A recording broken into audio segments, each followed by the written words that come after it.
இங்க ஒரு பொண்ணு 3 நாளா நடுக்கடல்ல தனியா மாட்டிட்டு இருந்ததால இதுக்கு மேல தப்பிச்சு போகவே முடியாதுன்னு நினைக்கிறா. அப்போ திடீர்னு தூரத்துல ஒரு சின்ன தீவு அவ கண்ணுல படுது. அதுக்கப்புறம் தான் அவளுக்கு கொஞ்சம் நம்பிக்கை வர ஆரம்பிக்குது. உடனே வேகமா அவன் போட்டை எடுத்துட்டு அந்த தீவை நோக்கி போறான். ஆனா அப்போதான் உண்மையான ஆபத்து அவளை நெருங்கி வருது. திடீர்னு அவளோட போட் பயங்கரமா குலுங்க ஆரம்பிக்குது. பயத்துல அவ என்ன நடக்குதுன்னு புரியாம சுத்தி பாக்குறப்ப ஒரு பெரிய சுறா அவளோட போட்டை அட்டாக் பண்ண ஆரம்பிக்குது. அந்த சுறா கடிச்சதுல அந்த போட் ஓட்ட விழுந்து அந்த போட் மெல்ல மூழ்க ஆரம்பிக்குது. விட்டா நம்ம கதை முடிஞ்சிருங்கிற பயத்துல வேகமா அவளோட ஃபுல் ஸ்ட்ரென்த்தையும் கொடுத்து அந்த போட்டை தீவுக்கு நேரா எடுத்துட்டு போறான். கொஞ்ச நேரத்திலேயே நிறைய தண்ணி அந்த போட்டுக்குள்ள வந்துருது. உடனே அவ அந்த போட்டை விட்டுட்டு கடல்ல குதிச்சு வேகமா நீந்தி போக ஆரம்பிக்கிறான். அப்போ அந்த சுறா அவ பின்னாடியே அவளை கடிக்க வருது. இருந்தாலும் உயிரை காப்பாத்திக்க விடாம அவ நீந்தி போறான். கடைசியில ஒரு வழியா அந்த தீவுக்கு வந்து சேர்ந்துடுறான். தீவுக்கு வந்து அவளுக்கு பயங்கர ஷாக்கு. ஏன்னா அந்த தீவுல ஒரே ஒரு பாறை மட்டும்தான் இருக்குது, வேற எதுவுமே இல்ல. அப்போ அந்த ராஃப்ட்ல ஒரு பாக்ஸ் இருக்கிறத கவனிச்சு அதை ஓபன் பண்ணி பாக்குறான். நல்ல வேலையா அதுக்குள்ள ஒரு வாட்டர் பாட்டிலும் கொஞ்சம் ஃபுட்டும் இருக்குது.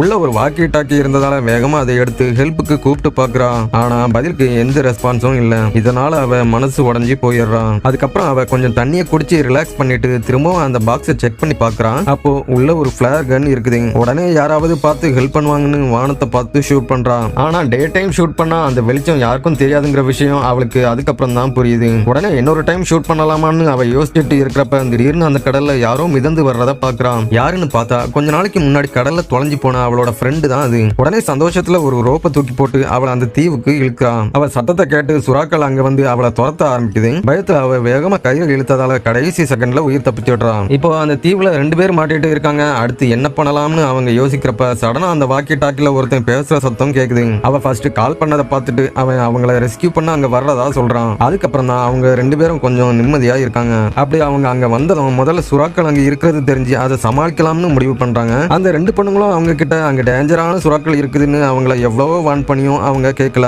அப்போ ஒரு பெரிய சுறா அவங்க போட்டை மோதினதால ஒருத்தன் ஸ்லிப் ஆகி கீழே விழுந்துடுறான். உடனே அவன் கூட வந்தவன் அவனை காப்பாத்துறதுக்காக கையை நீட்டான். அப்போ ஒரு சுறா அங்க வந்து அவனோட கையை அப்படியே கடிச்சிட்டு போயிருது. கொஞ்ச நேரத்துல அவனும் அப்படியே மயங்கி அந்த கடல்ல விழுந்துடுறான். அதுக்கப்புறமா அவங்க 2 பேரையுமே அந்த சுறாக்கள் கடிச்சு கொன்றுது. இதை பார்த்ததுக்கு அப்புறம் அந்த பொண்ணுங்களுக்கு இருந்த கடைசி நம்பிக்கையும் போய் அந்த தீவுல மாட்டிக்கிட்டு கதறிக்கிட்டே இருக்காங்க.